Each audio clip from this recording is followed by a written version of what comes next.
Halo Sumatera Utara, selamat sore pemirsa. Sumatera Utara hari ini kembali hadir menemani Anda memperbaharui informasi Anda seputar Sumatera Utara edisi Jumat 19 Juli 2024. Bersama dengan saya Muhammad Budi SR dan saya Yuni Syalfani. Sejumlah informasi telah dirangkum tim redaksi kami untuk Anda. Dan inilah Sumatera Utara hari ini selengkapnya.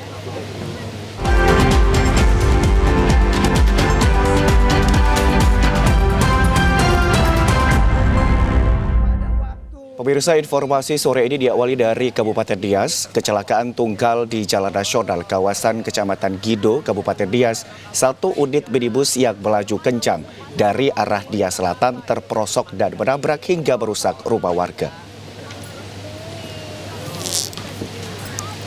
Peristiwa terjadi pada pukul 10 waktu Indonesia Barat hari ini. Mobil minibus berwarna merah melaju dari arah Teluk Dalam Nias Selatan menuju Gunung Sitoli di kawasan Desa Sirete, Kecamatan Gido, terperosok ke sisi jalan sejauh 10 meter dan menabrak sebuah rumah warga.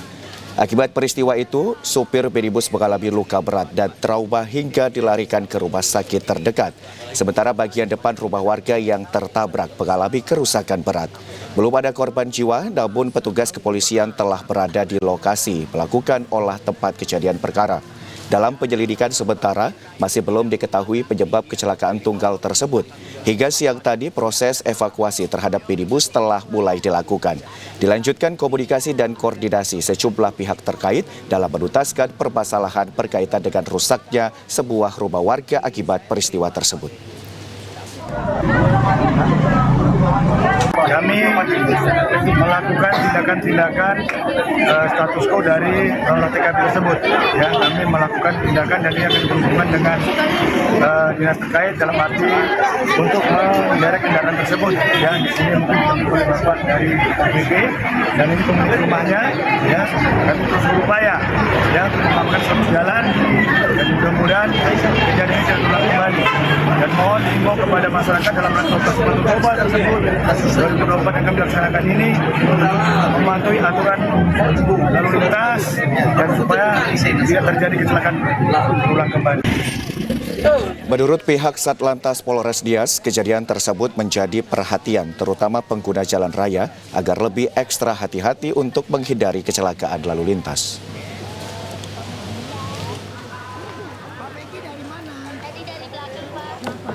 Sejumlah tembakan peringatan mewarnai penggerebekan barak narkoba di Kota Medan, Sumatera Utara, Kamis sore. Terdapat 3 orang yang terdiri dari seorang wanita dan 2 pria ditangkap, yang satu diantaranya merupakan pengedar narkotika jenis ganja. Selain itu, petugas juga memusnahkan beberapa barak narkoba yang terdapat di lokasi dengan cara dibakar. Tembakan peringatan ke udara ini terpaksa diletuskan petugas Satres Narkoba Polrestabes Medan usai sejumlah pelaku narkoba berupaya kabur ketika petugas menggerebek barang narkoba yang berada di Namo Gajah, Kecamatan Medan Tuntungan. 3 diantaranya berhasil ditangkap yang terdiri dari seorang wanita dan 2 pria. Seorang pria yang merupakan satu dari 3 orang yang ditangkap adalah pengedar narkoba jenis ganja yang merupakan target operasi polisi. Dari tangannya petugas menyita 14 bungkus ganja kering siap edar. Sedangkan 2 orang lagi diduga merupakan pengguna narkoba yang kerap datang ke barak ini untuk menggunakan narkoba. Kanit 1 Narkoba Polrestabes Medan, Ibda Nicholas Hutagalung menyebut selain menyita belasan paket ganja, pihaknya turut menyita sejumlah alat hisap narkoba dan puluhan plastik pembungkus narkoba. Selain itu, terdapat pula 1 paket sabu siap pakai yang ditemukan di lokasi penggerebekan.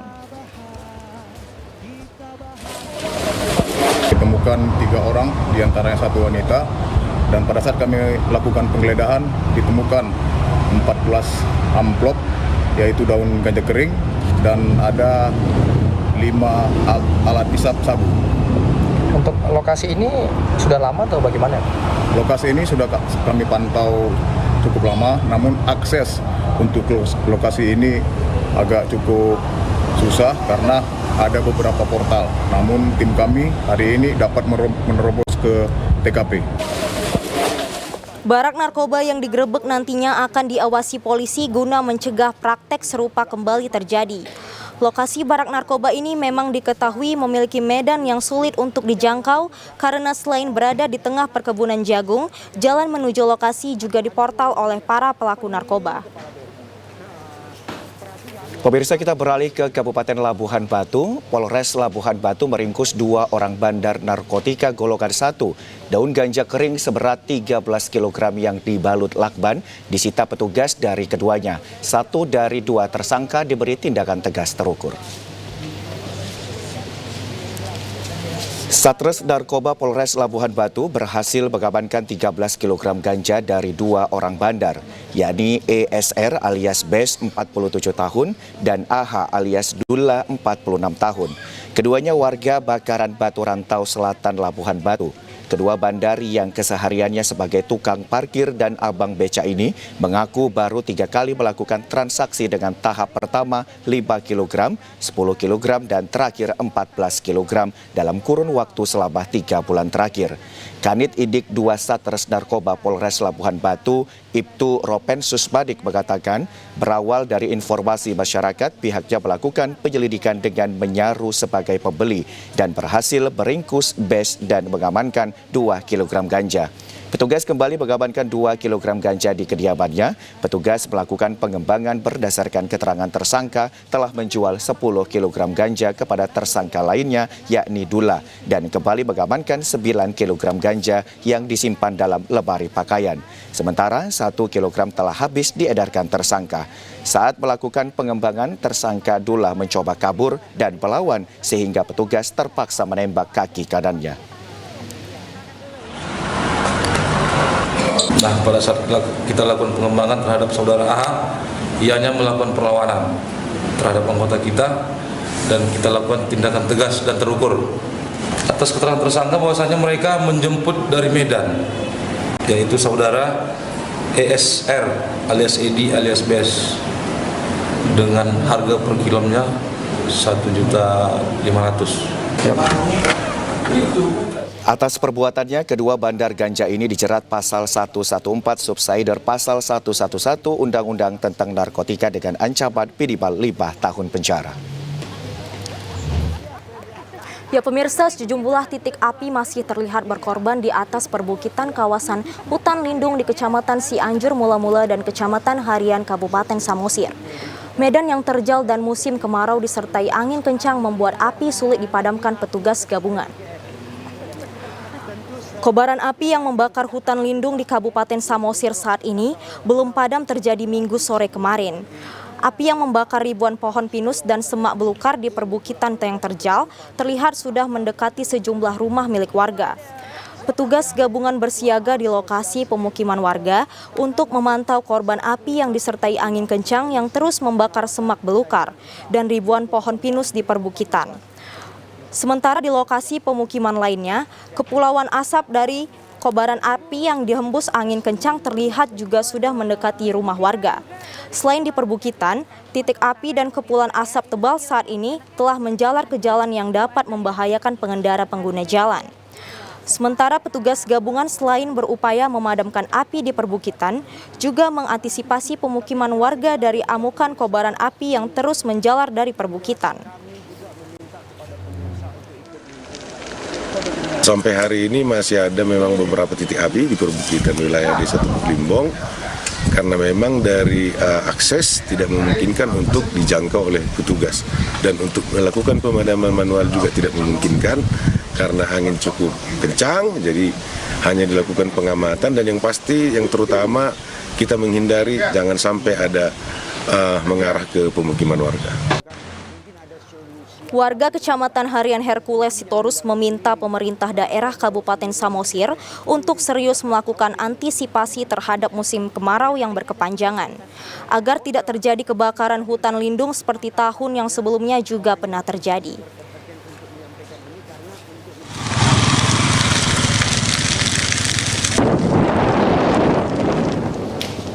Hartopo Manik, Camat Harian mengatakan sumber api yang membakar hutan lindung pada Minggu sore berawal dari desa Sipitui Dai di Kecamatan Cianjur mula-mula. Sampai saat ini petugas gabungan terus memantau kobaran api untuk mengantisipasi tidak mendekati pemukiman warga. Sementara itu pemirsa, peristiwa kebakaran terjadi selama 2 hari dan berhasil dipadamkan oleh petugas gabungan yang telah menghanguskan hutan lindung di perbukitan kawasan Danau Toba seluas 350 hektar.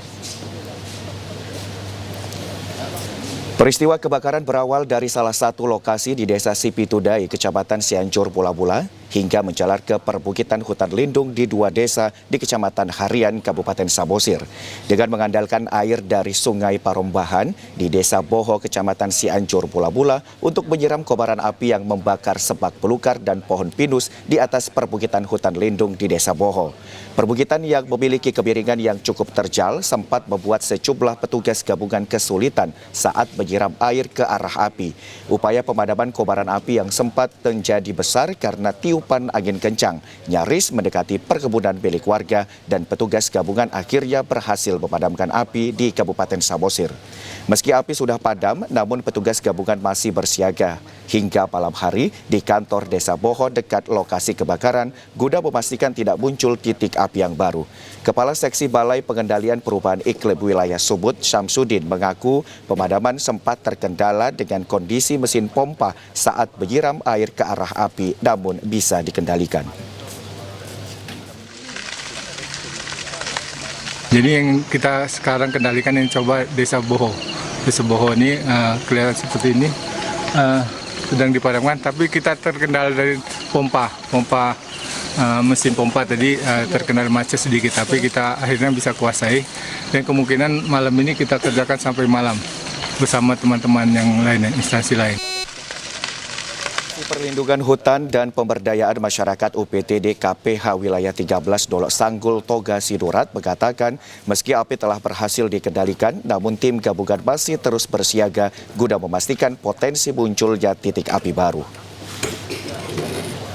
Sebenarnya kita juga barusan saja dapat mengendalikan situasi di lapangan, yaitu bersama dengan Manggala Agni, BPBD Propsu, sekaligus BPBD Kabupaten, Kepala Kalaksa BPBD Kabupaten. Dari pengendalian yang sudah kita lakukan, memang saat ini kita pastikan kondisi sudah agak terkendali. Namun kami tim gabungan masih berjaga-jaga. Kemungkinan potensi munculnya titik api baru. Sebelum hal ini bisa kami pastikan aman, tentunya kami masih melaksanakan tugas pengawasan ataupun patroli di sekitar lokasi-lokasi rawan daerah perbukitan di kawasan hutan lindung ini. Kapal kontainer berbendera Prancis CMA SeaGM Concert tujuan Singapura mengevakuasi 2 orang nelayan Sri Lanka yang mengalami kecelakaan kerja 2 jari putus akibat terjepit tali di kapal di perairan Sri Lanka. Selanjutnya kedua korban dibawa oleh kapal tersebut menuju Selat Malaka. Kapten kapal CMA SeaGM Concert pada 16 Juli 2024 meminta bantuan SAR medis evakuasi Medivac kepada Basarnas Pusat. Kemudian diteruskan melalui UPT Kantor Basarnas Medan untuk melakukan intercept dan Medivac di perairan Selat Malaka. Selanjutnya pada 17 Juli 2024, petugas siaga komunikasi Basarnas Medan terus berkoordinasi dengan nahkoda kapal CMA SeaGM Concert terkait medis evakuasi kedua nelayan tersebut di perairan Selat Malaka, di mana wilayah tersebut merupakan rute kapal dari Prancis menuju Singapura. Pada 18 Juli pagi, telah ditentukan koordinat pertemuan intercept antara kapal CMA SeaGM Concert dengan kapal SAR RB203 dengan jarak tempuh sekitar 2 jam dari dermaga Pelabuhan Bandar Deli Belawan. Sekitar pukul 19.20 WIB, kapal SAR RB203 Belawan tiba di dermaga Bandar Deli Belawan setelah melaksanakan medivac terhadap 2 orang WNA asal Sri Lanka. Kepada kantor Basarnas Medan, Mustari bersama Dirpolai Podal Sumat mengatakan langsung menyerahkan kedua nelayan tersebut kepada petugas kesehatan Pelabuhan Belawan kelas 1 Medan dan juga kepada petugas imigrasi Belawan guna proses lebih lanjut.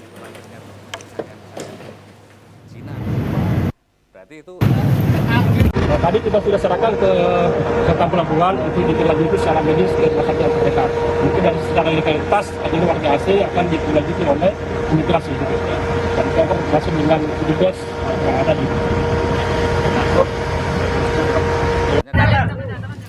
Kedua nelayan warga negara Sri Lanka yang mengalami luka selanjutnya dilakukan tindakan lebih lanjut oleh petugas kesehatan Pelabuhan kelas 1 Belawan. Pemirsa, kita beralih ke informasi lainnya. Anak beserta tim kuasa hukum keluarga Sempurna Pasaribu, yakni wartawan Tribrata TV yang tewas terbakar di Kabupaten Karo, mendatangi markas polisi militer Kodam 1 Bukit Barisan di Kota Medan. Kedatangan anak korban dan kuasa hukumnya ini untuk memberikan alat bukti terkait dugaan keterlibatan oknum TNI dalam kasus tewasnya wartawan di Karo tersebut.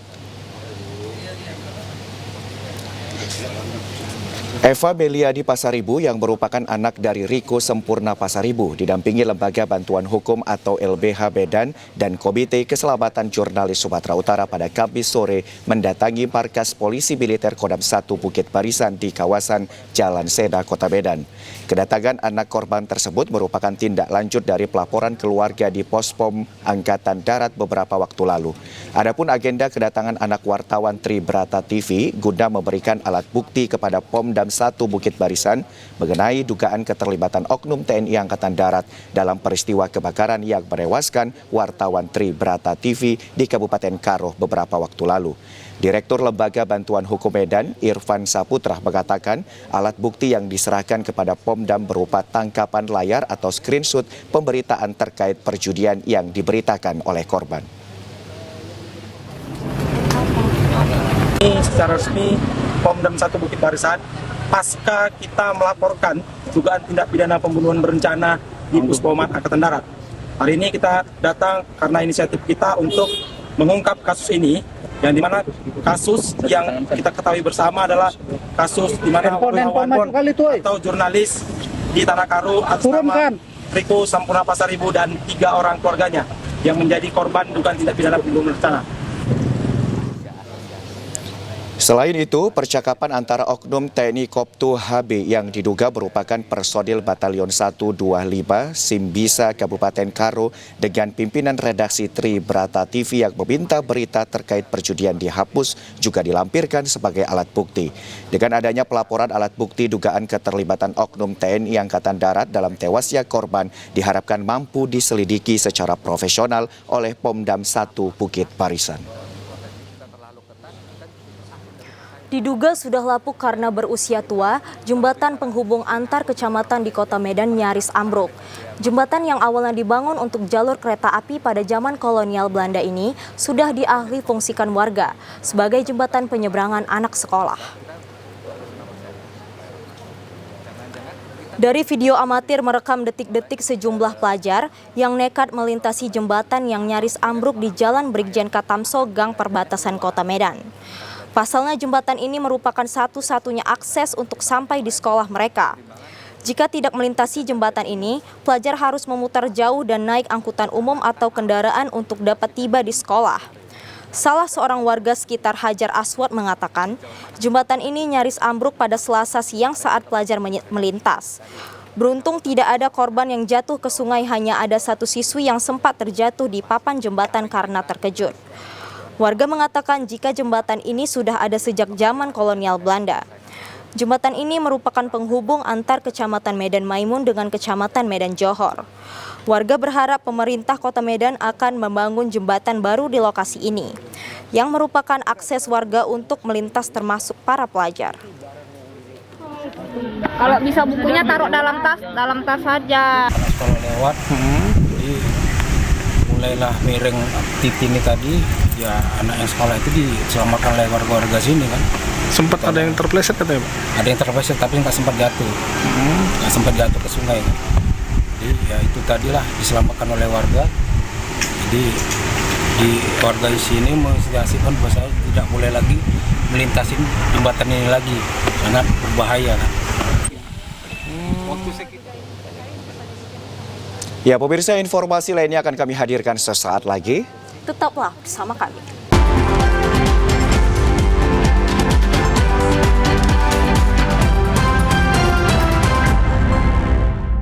Ya pemirsa, Polres Labuhan Batu meringkus 11 orang pelaku yang terlibat tindak pidana perjudian online. Dalam penggerebekan di salah satu warnet, satu di antaranya seorang ibu rumah tangga yang berperan sebagai penyedia jasa jual beli chip. Satreskrim Polres Labuhan Batu menggerebek warung internet atau warnet yang dijadikan lokasi tindak pidana perjudian online, tepatnya di Jalan Sisingamaraja, Rantau Prapat, Labuhan Batu. Dalam penggerebekan tersebut, selain mengamankan 11 orang, yakni AKBP RP alias Bom selaku operator, RS alias Mak Andre penyedia jas jual beli chip, dan 9 pemain. Petugas juga turut mengamankan barang bukti diantaranya 10 unit layar monitor komputer, 11 unit CPU, 10 unit mouse, 11 buah akun judi online, hingga domino dan 1 buah akses point serta 1 buah mikrotik. Kapolres Labuhan Batu AKBP Bernhard Malau menyebutkan berawal dari informasi masyarakat, pihaknya berhasil mengamankan 9 orang pengunjung yang sedang bermain judi online, seorang operator dan seorang penyedia jasa jual beli chip. Dari penyidikan awal yang dilakukan diketahui judi online tersebut sudah berlangsung selama 1 tahun terakhir dengan putaran omset 50 juta rupiah per bulan.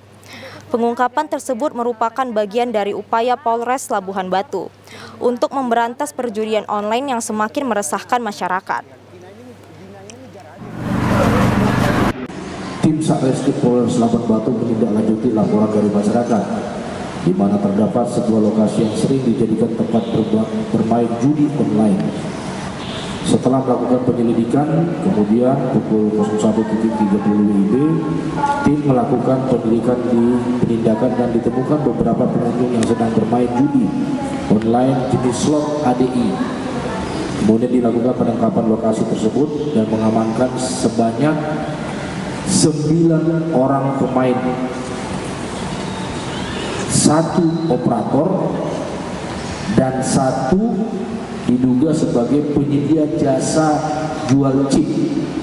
Pasal yang akan dipersangkakan adalah ke-11 orang yang diamankan dikenakan pasal 45 ayat 3 junto pasal 27 ayat 2 Undang-Undang RI nomor 1 tahun 2024 tentang perubahan kedua atas Undang-Undang nomor 11 tahun 2008 tentang informasi dan transaksi elektronik, di mana ancaman hukumannya hukuman pidana paling lama penjara 10 tahun penjara dan denda paling banyak 10 miliar. Pemirsa, seorang siswa SMP Negeri 2 Kecamatan Kota Dopan, Mandailing, Natal sejak 1 tahun terakhir menderita tumor di bagian mukanya dan membutuhkan uluran tangan para dermawan. Beginilah kondisi kehidupan siswa SMP Negeri 2 Kecamatan Kota Dopan, Kabupaten Mandailing, Natal bernama Fatima Sahira berusia 14 tahun. Penderita tumor di bagian wajahnya yang masih tergolong keluarga miskin, Fatima Sahira anak pertama pasangan Zulfikar dengan Agustina. Warga Desa Muara Soro, penderita tumor ini tidak mampu membawa anak mereka berobat karena tidak memiliki uang untuk biaya pendamping dan transportasi mereka selama berobat di rumah sakit. Karena tidak mampu membawa anaknya berobat ke rumah sakit, saat ini kedua orang tua hanya merawat Fatima dengan obat seadanya di kampung mereka. Sebelumnya, upaya pengobatan Fatima sudah dilakukan kedua orang tuanya dengan membawa Fatima ke puskesmas dan ke Rumah Sakit Umum Penyambungan. Bahkan dirujuk ke Rumah Sakit Umum M. Jabil, Kota Padang, Sumatera Barat. Namun selama dirawat di rumah sakit, Fatima tidak mendapatkan pengobatan dari dokter selama 1 bulan, sehingga kedua orang tuanya membawa kembali Fatima pulang ke rumah karena kehabisan biaya. Mula-mula sakit gigi, lama-lamaan bengkak gigi. Jadi habis itu ngambil jambul orang tuh kan. Setelah itu galanya itu jatuh ke muka anak kita. Bengkaklah dari situ. Mula-mula dari situlah datang penyakitnya itu kan. Kira-kira lebih setahun lah Pak.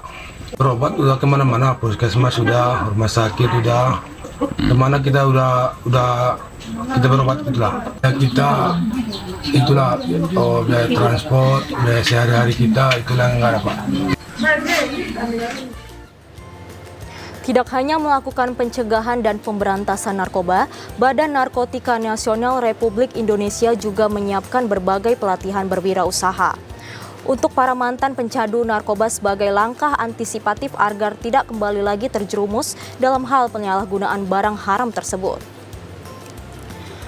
Dalam lawatannya di Provinsi Sumatera Utara, Badan Narkotika Nasional Republik Indonesia tidak hanya menggelar workshop pencegahan dan pemberantasan narkoba dengan menggandeng para ahli, tokoh agama, hingga lembaga swadaya masyarakat. BNN RI juga melakukan rangkaian pelatihan berwirausaha bagi para mantan pencandu narkoba sebagai langkah preventif antisipatif agar tidak lagi terjerumus dalam penyalahgunaan narkoba. Sebagai provinsi tertinggi dalam angka peredaran narkoba, Sumatera Utara juga memiliki banyak mantan pencandu narkoba yang kini tidak lagi terjebak dalam pusaran barang haram tersebut. BNN RI mendorong para mantan pencandu ini untuk mengikuti rangkaian pelatihan wirausaha dengan harapan memiliki modal kreativitas dalam menyambung hidup pasca menjadi pasien penyalahgunaan narkoba. Saya begini, karena kita mengurangi perbuatan yang sebelumnya, karena ini kan bidang untuk kebersamaan masyarakat, biasanya BITEK seperti kegiatan untuk para usaha, ya. Nah, jadi disinilah saya berminat itu. Saya niat itu supaya kegiatan narkoba tidak jadi tidak ada lagi. Dulu ya karena pergaulan juga sih. Kalau nggak ada sih kita tidak tahu juga karena kayu gitu ya. Pemirsa, Satuan Lalu Lintas Polres Tebing Tinggi bersama dengan Jasa Raharja Kota melakukan sosialisasi disiplin berlalu lintas ke sekolah Yayasan Perguruan Taman Siswa Kota Tebing Tinggi. Operasi Patuh Toba 2024 di Kota Tebing Tinggi bukan hanya sekedar melakukan tindakan penilangan saja, namun upaya preventif seperti melakukan sosialisasi tentang disiplin berlalu lintas pun menjadi upaya kegiatan Operasi Patuh Toba 2024. Adapun himbauan yang dilakukan Satlantas yaitu dengan memakai helm standar, tidak memakai knalpot brong, memakai alat kelengkapan sepeda motor serta himbauan lainnya kepada para siswa-siswi di Yayasan Perguruan Taman Siswa Kota Tebing Tinggi. Lasidi selaku wakil yayasan mengatakan sangat berterima kasih kepada Satlantas Polres Tebing Tinggi serta Jasa Raharja Kota atas himbauan dan sosialisasi tertib berlalu lintas. Sehingga dengan adanya kegiatan ini, para siswa-siswi di sekolah ini patuh dan tertib untuk berlalu lintas di jalan. Benar. Siswa kita ini yang usia 16 sampai 18 agar kiranya anak-anak tersebut bisa menyadari bahwa menggunakan kendaraan itu harus lengkap, misalkan dengan adanya SIM, helm, kemudian tidak melanggar arus lalu lintas balik. Standar, coba ada yang bisa jawab. Rumah ibadah merupakan salah satu tempat masyarakat beraktivitas dan harus didukung keberadaannya untuk dapat meningkatkan silaturahmi sesama umat dan mendekatkan diri kepada Sang Khalik. Salah satu masjid Asy-Syuhada di kawasan pesisir pantai Sumatera di lingkungan 1 Kampung Martua, Kelurahan Tuka, Kecamatan Pandan, Tapanuli Tengah mendapatkan bantuan renovasi bangunan. Program bantuan yang diserahkan PLN Nusantara Power Up Pandan diserahkan kepada pengurus Badan Kemakmuran Masjid. Sebanyak 200 batang besi dan bantuan material bangunan lainnya disalurkan untuk menyelesaikan renovasi masjid yang saat ini sedang tahap pengerjaan. Manajer PLN Nusantara Power Up Pandan, Aris Indrianto Elisa mengatakan, bantuan ini merupakan program CSR dari kantor pusat yang diteruskan melalui unit-unit untuk membantu masyarakat sekitar sehingga terjalin komunikasi untuk pembangunan daerah. Kesempatan kali ini kami menyerahkan bantuan CSR dalam bentuk besi bangunan sebanyak 200 batang. Harapan kami dengan kegiatan ini dapat dapat digunakan dengan baik sehingga bisa bermanfaat untuk masyarakat di sekitar kantor kami dan juga masyarakat kampung Tua Poring yang menjadi jamaah Masjid Asy-Syuhada. Sementara itu, Ketua BKM Masjid Asy-Syuhada menyampaikan terima kasihnya atas bantuan barang sebanyak 200 batang besi yang digunakan untuk penyelesaian pembangunan Masjid Asy-Syuhada. Saya beredar Ketua BKM Asy-Syuhada Semua Tua mengucapkan ribuan terima kasih. Kami mendoakan semoga PLN ke depannya semakin lama semakin berjaya dan apa yang bilang Pak Camat tadi semakin lama semakin banyak untuk mendapatkan untung. Terima kasih. Pemirsa, kita beralih ke informasi lainnya. Operasi Pekat 2024 di wilayah hukum Polsek Tanjung Beringin diwarnai dukungan dari masyarakat sekitar dalam kegiatan razia ke sejumlah warung-warung yang diduga menjual minuman keras dan perbuatan maksiat. Operasi Pekat 2024 kali ini cukup berbeda, di mana pada kegiatan yang dipimpin langsung Kapolsek Tanjung Beringin AKP Pabilu Hutagaul serta jajarannya diwarnai dengan dukungan penuh dari warga masyarakat yang mengetahui adanya kegiatan operasi Pekat tersebut. Kerumunan warga yang mendukung penuh dilakukan razia ke sejumlah kafe-kafe dan warung tua yang menjual minuman keras serta dugaan adanya praktek prostitusi tersebut tentu dapat meresahkan warga sekitar yang ada di Tanjung Beringin. Pada kesempatan tersebut, petugas tidak segan-segan menggeledah para pengunjung kafe yang terindikasi adanya narkoba dan membawa sajam. Kasih Humas Polres Sergai, Ibtu Edward Sidauruk menambahkan, dalam kesempatan tersebut petugas menyita sejumlah botol minuman keras yang terindikasi di atas golongan 5% dan penjualannya harus disertai izin resmi. Sementara adanya dukungan warga yang berkerumun suatu bentuk support kepada Polsek Tanjung Beringin dalam memberantas penyakit masyarakat. Tanjung Beringin sangat mengapresiasi, mendukung kegiatan yang dilakukan oleh Polsek bersama dengan Polres di wilayah hukum Polres Serdang Bedagai dalam hal ini Polsek Tanjung Beringin, dan meminta juga supaya hal tersebut tetap digalakkan untuk supaya warga masyarakat di Kecamatan Tanjung Beringin lebih aman dan kondusif dari hal-hal kriminal yang tidak diinginkan. Bupati Mandailing Natal Muhammad Jafkar Suhairi Nasution mengukuhkan perpanjangan masa waktu jabatan kepala desa dari 6 tahun menjadi 8 tahun. Sebanyak 370 kepala desa se-Kabupaten Mandailing Natal mengikuti pengukuhan masa waktu perpanjangan jabatan dari 6 tahun menjadi 8 tahun yang dilaksanakan di Gedung Serbaguna Penyambungan.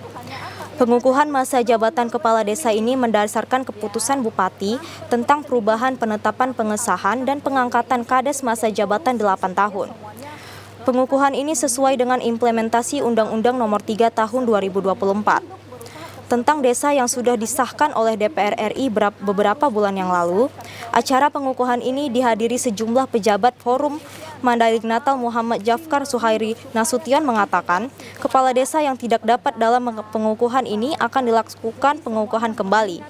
Dengan masa jabatan 8 tahun, diharapkan kepada kepala desa agar bisa memanfaatkan waktu panjang untuk mensejahterakan masyarakat dengan kemakmuran desa menuju Indonesia Emas. Dengan pengukuhan hari ini, masa jabatan 8 tahun sebuah waktu yang cukup panjang untuk berbuat yang terbaik, ya. Jadi memanfaatkan waktu yang ada 8 tahun, mudah-mudahan harapan kita desa ini akan maju makmur dan mudah-mudahan bisa lebih sukses, ya. Ya, pemirsa, informasi lainnya akan kami hadirkan sesaat lagi. Tetaplah bersama kami.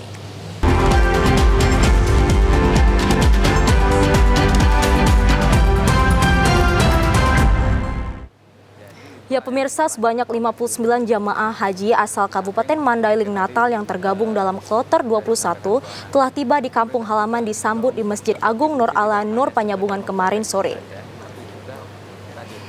Kedatangan jamaah haji setelah melaksanakan ibadah haji selama 40 hari di Mekah, Arab Saudi, tiba di Mandailing Natal disambut sukacita oleh masing-masing keluarga. 59 jamaah haji asal Kabupaten Mandailing Natal, gelombang ketiga yang tergabung dalam kelompok terbang 15, tiba di kampung halaman dengan kondisi sehat walafiat. Kepala Kementerian Agama Kabupaten Mandailing Natal Armen Rahmat Hasibuan mengatakan bahwa jumlah jamaah haji dari Mandailing Natal di tahun 2024 sebanyak 770 jamaah haji yang terbagi dalam 3 kloter. Semua jamaah haji yang sudah diberangkatkan sudah kembali di kampung halaman dengan jumlah selamat dengan jumlah utuh.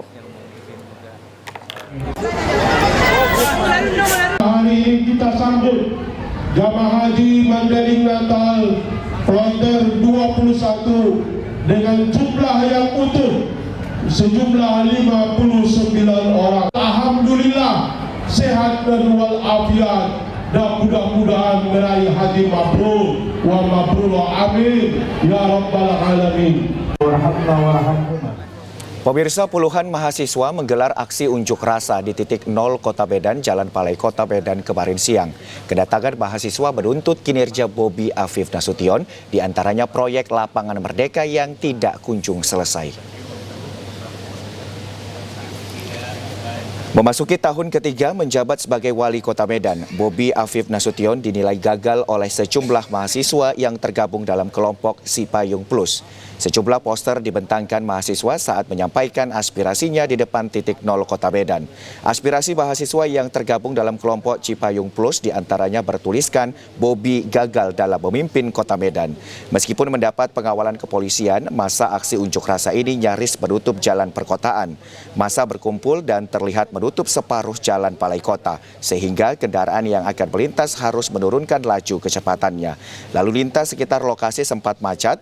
Dalam orasinya, mahasiswa menuntut Bobi Afif Nasution terkait pembangunan di Kota Medan seperti Medan Bersih Narkoba, Medan Zoo yang dinilai diduga sengaja ditelantarkan, wacana pembangunan dermaga Sungai Deli, banjir rob yang masih terjadi di Belawan, kasus lampu pocong dan pengelolaan parkir di Kota Medan.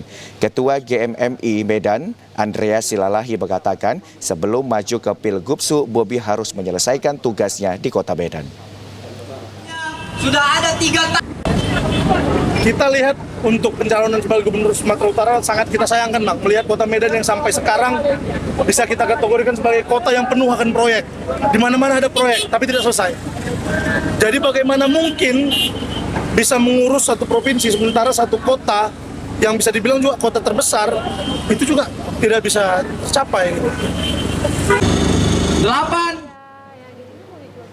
Komisi Pemilihan Umum Kabupaten Tapanuli Tengah mensosialisasikan peraturan KPU nomor 8 tahun 2024 tentang tahapan dan syarat pencalonan kepala daerah pada Pilkada serentak tahun 2024. Koordinator Divisi Teknis KPU Kabupaten Tapanuli Tengah, Helman Tambunan menyampaikan poin penting pada peraturan KPU nomor 8 tersebut, yakni mengatur tertib soal tata cara dan syarat. Bagi siapapun yang ingin mengajukan diri sebagai calon kepala daerah dari jalur dukungan partai politik maupun gabungan partai politik. Di dalam peraturan KPU nomor 8 itu menyebutkan bagi calon kepala daerah yang berstatus sebagai anggota DPRD aktif maupun caleg terpilih, pada pemilihan legislatif lalu diwajibkan mencantumkan surat pengunduran diri dari partai politik yang bersangkutan saat mendaftarkan diri sebagai calon kepala daerah ke KPU. Tidak hanya itu, hal yang sama juga diberlakukan kepada setiap ASN maupun pejabat struktur di pemerintahan lainnya seperti TNI or Polri maupun BUMN wajib mengatakan surat pengunduran diri. Selain mengatur tata cara mewajibkan hal pengunduran diri, pada peraturan KPU nomor 8 itu juga diberitahukan sesuai pasal 14 bahwa setiap calon yang sempat menjalin hukuman diwajibkan pula menyertakan surat pengumuman perihal diri dari media maupun instansi hukum bahkan hukuman telah selesai dilalui. Berdasarkan peraturan KPU, pendaftaran pasangan calon yang akan bertarung di Pilkada serentak 2024 dimulai pada 27 hingga 29 Agustus 2024 dan penetapan pasangan calon akan dilakukan bulan September mendatang. Ya, salah satunya adalah tentang PKPU 2000 nomor 8 tahun 2024. Calon bupati yang diusulkan oleh partai politik atau gabungan partai politik yang berlatar belakang dari calon legislatif terpilih, maka dia harus mengajukan surat pengunduran diri, dan nanti partai politik memberitahukan kepada KPU tentang surat pengunduran diri tersebut. Pemirsa, untuk pertama kalinya pasca wabah COVID-19, pemerintah Kabupaten Labora menggelar coffee boarding bersama insan pers yang bertugas di Kabupaten Labuhan Batu Utara di Aula Dwi Syukur kantor Bupati. Coffee Morning yang digelar pertama kali ini bertujuan memberikan informasi kepada insan pers terkait perkembangan pembangunan di Kabupaten Labuhan Batu Utara. Sejak pergantian Bupati Labuhan Batu Utara pada 26 Februari tahun 2020 lalu dan COVID-19, hal ini bertujuan untuk menepis informasi negatif yang berkembang di tengah masyarakat. Salah seorang wartawan, Khairul Matondang, mengatakan dirinya sangat mengapresiasi Pemkab Lapura pada kegiatan Coffee Morning bersama insan pers yang dihadiri oleh Bupati, Wakil Bupati, Sekda, dan tim Dinas Kominfo Lapura. Sementara itu, Kadis Kominfo Lapura, Timbul JW Haryanja, menjelaskan kegiatan ini untuk menjaga dan menjalin silaturahmi antara Pemkab dengan insan pers untuk mendukung pembangunan Lapura ke depannya dengan memberikan masukan yang positif yang dapat diterima oleh masyarakat luas, khususnya di Lapura. Untuk pertama kalinya acara Coffee Morning digelar di masa pemerintahan Bupati Labura Hendrianto Sitorus dan Wakil Bupati Samsul Tanjung. Diharapkan kegiatan ini dapat dilakukan secara rutin sesuai jadwal yang akan ditentukan. Tadi juga Pak Bupati pada saat pemerintah sudah mempresentasikan kemajuan-kemajuan yang didapatkan yang diperlihatkan oleh Pemkab Labuhan Batu Utara, misalnya pembangunan infrastruktur jalan yang sudah hampir ribuan meter itu terbangun setelah di pemimpinan beliau, juga di dunia pendidikan. Pemirsa, guna mendukung masyarakat sehat dan menjamin makanan halal, dilakukan Pekan Kuliner dilaksanakan oleh Majelis Ulama Indonesia di kawasan Masjid Raya Al-Mashhun Medan yang berlangsung selama 1 minggu. Kuliner halal, aman, dan sehat, terdapat berbagai ragam acara yang disajikan, meliputi lomba masak arsik, musik pop religi, qosidah gambus, talk show MUI kecamatan, serta sholawat. Salah seorang pengurus masjid, Baharudin Damanik, mengatakan kegiatan digelar mulai tanggal 17 hingga 21 Juli mendatang. Selain itu, beragam juga bazar kuliner halal tersebar di sepanjang jalan Masjid Raya Medan Kota dan dapat dikunjungi oleh seluruh masyarakat. MUI Kota Medan berkolaborasi dengan pemerintah Kota Medan dimaksudkan untuk memudahkan masyarakat dalam pengurusan UMKM. Sebanyak 67 UMKM kuliner terlibat dalam acara ini. Pekan khas dibuka oleh Wakil Wali Kota Medan, Haji Aulia Rahman. Wakil Wali Kota mengapresiasi digelarnya pekan khas kuliner halal, aman, dan sehat. Dikatakan butuhnya percepatan untuk pengurusan nomor izin berusaha NIB sekaligus pengurusan sertifikat halal. Hal tersebut bertujuan agar masyarakat Kota Medan dapat berkontribusi dalam kegiatan Pemko Medan. Pekan Kuliner Halal, Aman, dan Sehat merupakan ketiga kalinya digelar. MUI Kota Medan berharap acara ini akan terus digelar setiap tahunnya. Buntut dari kekecewaan atlet sambo tidak jadi keberangkatan mengikuti kejuaraan nasional 13-14 Juli 2024 yang diadakan di Salatiga, Jawa Tengah. Pemkab Toba evaluasi kinerja KONI Toba. Sekretaris Daerah Kabupaten Toba Agus Sitorus memanggil Ketua KONI Kabupaten Toba bersama Kepala Dinas Pendidikan, Pemuda dan Olahraga Kabupaten Toba bersama puluhan atlet sambo dan pengurus duduk bersama untuk mendengarkan keluhan mereka. Agus Sitorus mengatakan setelah melakukan dialog dan diskusi, ternyata ketidakkeberangkatan atlet sambo ke Jurnas dikarenakan karena dana yang diajukan oleh pihak pengurus Persambi Toba tidak seperti yang diharapkan. Oleh karena itu, pihak Pemkab Toba melakukan evaluasi terhadap kinerja KONI Kabupaten Toba untuk memberikan saran agar kedepannya rencana keuangan seluruh cabang olahraga dapat dievaluasi secara maksimal, agar tidak terjadi lagi ketidakkeberangkatan atlet-atlet yang ingin bertanding. Agus berharap dalam pencapaian prestasi atlet merupakan proses yang harus ditempuh, sangat perlu diperhatikan. Seperti halnya pembinaan, pelatihan, dan sering mengikuti kejuaraan baik tingkat daerah dan nasional. Agus juga berharap agar kejadian seperti ini tidak lagi terulang kembali.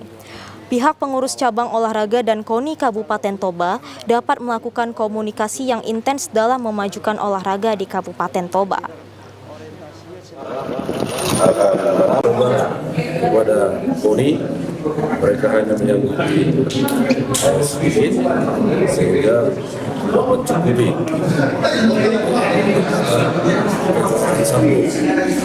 sedangkan di Jawa Tengah.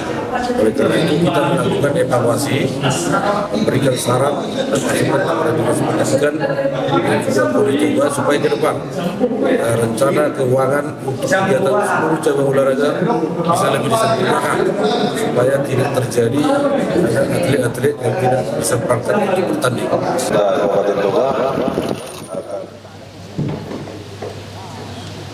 Sementara itu pemirsa, cabang olahraga Persatuan Sambo Indonesia Kabupaten Toba melakukan aksi unjuk rasa ke kantor Bupati dan DPRD Toba atas kekecewaan mereka terhadap KONI Kabupaten Toba pada hari ini.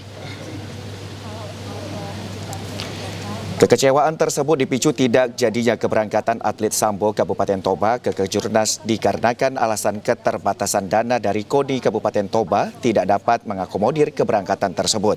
Hal tersebut diungkapkan Ketua Umum Persambi Toba, Rabli Arwan, ketika dikonfirmasi saat melakukan dialog bersama dengan jajaran Pemkab Toba dan KONI Kabupaten Toba.